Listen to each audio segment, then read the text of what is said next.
Ece Erdogmus. I'm an associate professor in the Durham School of Architectural Engineering and Construction, and my research expertise is in the field of structural assessment and rehabilitation of historical structures. Most of my work involves international sites, collaborations, or both. For the past 10 years of my tenure at the University of Nebraska, I have had the opportunity to run 2 international programs. In this video, I will talk about 3 things related to study abroad. 1, my past experience in study abroad as a student. 2, the programs I lead at the University of Nebraska. And 3, why you should try to participate in some form of study abroad while you're a student here. Let's start with my story. I was born and raised in Turkey. I got a very good education, and passing a series of aptitude tests and national exams, I was placed in one of the highest ranked universities for science math-based programs. It was a university educating the students in English to prepare for a global marketplace. My parents loved traveling, but all of my travels had been domestic, within Turkey. My parents also had lived in the United States and Canada for their postgraduate studies in the past, but this was way before my time.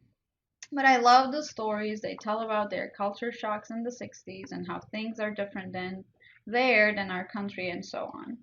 So when I was 19 and a junior in college, I knew a lot about other countries and considered myself a very worldly person with false confidence. But in reality, I had never stepped foot outside of my country, not even had flown in an airplane.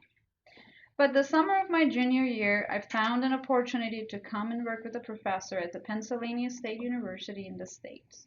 With excitement, I took my first ever flights abroad and spent almost 3 months in the States. I was blown away. Nothing was as I imagined. I had a vision of America from movies, but many things in real life did not quite match. I felt like my brain was expanding at a lightning speed. Everything was new, everything was different.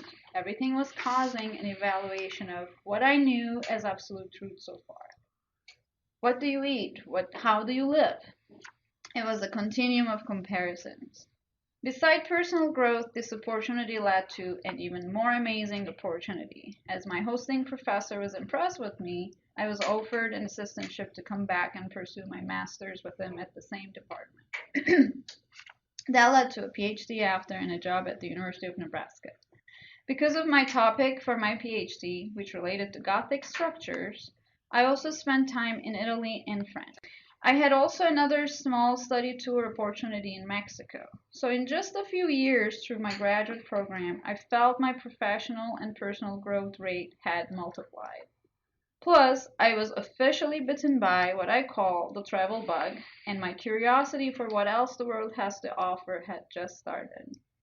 I've since traveled to many countries: Portugal, Denmark, Czech Republic, Tanzania, Canada, South Africa, England, Ireland, Panama, and others. And each time I learned new things, and I also learned how little I still know and how much more there is to learn. So let's come to the programs I lead at the University of Nebraska. You can probably now see why, as an educator, I'm so passionate about study abroad. Had I not taken that first leap when I was younger, there's a chance I could still be a person who has not set foot outside of their country and know much, much less about the world, about my own career choices, and things happening in my field. So I sought out opportunities to pass the wisdom forward and started 2 international programs. The first one is a research program in Turkey, and the next few slides will be about this one. Since summer of 2005, I have been the engineering director of a large excavation and research project at an ancient Roman site in southern Turkey. To help me with the fieldwork and to give them an opportunity to study abroad, I have taken 2 to 4 students for periods ranging from 2 weeks to 2 months for the past 10 years.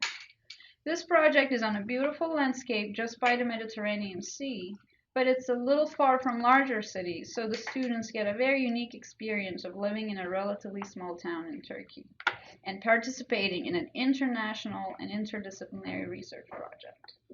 I always hear from the students how exciting this experience has been for them, and it's nothing like what they have expected.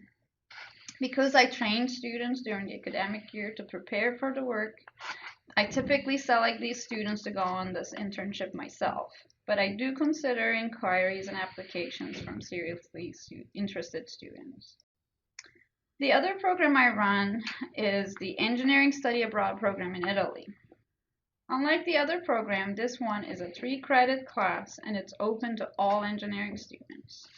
It's a touring class in that we travel through important sites of Italy and learn how science, art, architecture, engineering, and technology has evolved from ancient Rome to what it is today.